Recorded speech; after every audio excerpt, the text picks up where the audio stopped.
रही थी चुन्नू के अब्बा? मुझे क्या पता कि तुम क्या कह रही थी। वही तो, जब तक मैं कहूंगी नहीं तब तक आपको कैसे पता चलेगा कि मैं क्या कहना चाह रही थी। आपको गैब का इल्म थोड़ी ना होता है। तो मैं ये कह रही थी कि आधा रमजान गुजर गया लेकिन आपको मुझे शॉपिंग पे ले जाने का ख्याल तक नहीं आ रहा यार। कौन सी शॉपिंग? दिमाग तो नहीं फिर गया आपका? ये जो पूरा महीने रोजे रखते हैं तो ईद की शॉपिंग तो बनती है ना भाई। ईद की शॉपिंग का कह रही हूँ, और कौन सी शॉपिंग का कहूंगी मैं? वो तो मुझे भी पता है, लेकिन तुम औरतों की शॉपिंग तो किस्तों में होती है ना। तो मैं तुमसे ये पूछना चाह रहा हूँ कि तुम कौन सी किस्त की शॉपिंग के लिए जाना चाहती हो? मतलब कहना क्या चाह रहे हैं आप? मैं कुछ समझी नहीं। अरे यार, तुम औरतों को ना किस्तों में शॉपिंग करना अच्छा लगता है, मार्केटों के चक्कर लगाना तुम लोगों को पसंद है। सोचो कभी तुम लोगों ने कैली चक्कर में कुछ लिया है? मेरे हिसाब से तो कभी कुछ नहीं लिया। पहला चक्कर तो तुम लोग मार्केट का सर्वे करने के लिए करते हो कि मार्केट में चल क्या रहा है, क्या अच्छा है, क्या बुरा है, क्या फैशन है। बस ये सर्वे करने के लिए पहला चक्कर करते हो तुम लोग।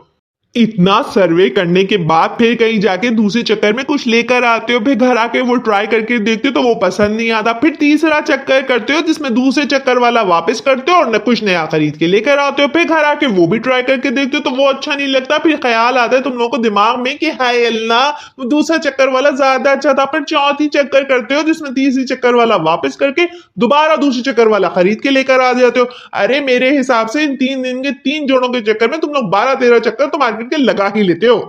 हाय अल्लाह चिन्नू के अब्बा, हम औरतों के चक्कर तो आप ऐसे गिनवा रहे जैसे हर चक्कर में हम औरतों के साथ अब मर्द हजरात भी जाते हैं। कभी गए हैं आप? नहीं गए ना, मुश्किल से एक आधी दफा ही जाते।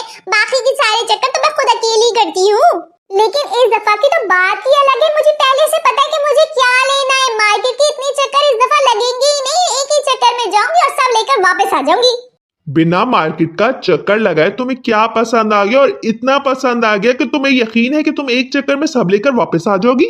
अरे इस दफा मार्केट जाने की तो जरूरत ही नहीं है। पूरे सोशल मीडिया पे आग लगी हुई है सूट की। जहाँ देखो वो सूट, जो वेबसाइट खोलो, जो शॉपिंग पेज खोलो, हर जगह वही सूट छाया हुआ है। तो मुझे यकीन नहीं, पूरा यकीन है कि एक ही चक्कर में शॉपिंग पूरी हो जाएगी मेरी। तुम भी कहीं फर्शी शलवार सूट लेने का तो नहीं सोच रही?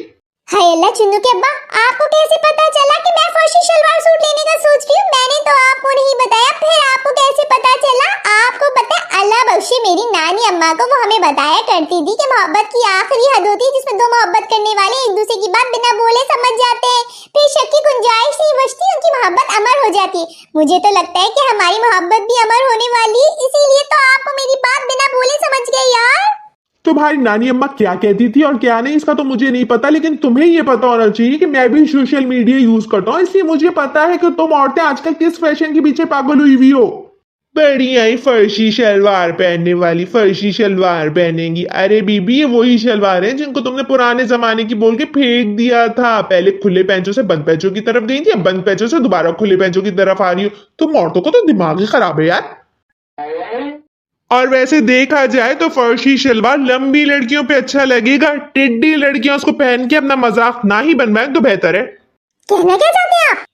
कुछ नहीं, अक्लमंद के लिए इशारे ही काफी है। सब समझ में आ रहा है मुझे। लंबा तो आप मुझे किसी सूरत कहेंगे नहीं, और मुंह पे गिड्डा बोलने की आपकी हिम्मत नहीं, इसलिए मुझे कह रहे हैं कि गिड्डे लोग फर्शी शलवार पहन के अपना मजाक ना उड़ाएं। अरे गिड्डी तो गिड्डी सही, अब यही गिड्डी आपकी नसीब है और यही गिड्डी आपको फर्शी शलवार पहन के भी दिखाएगी।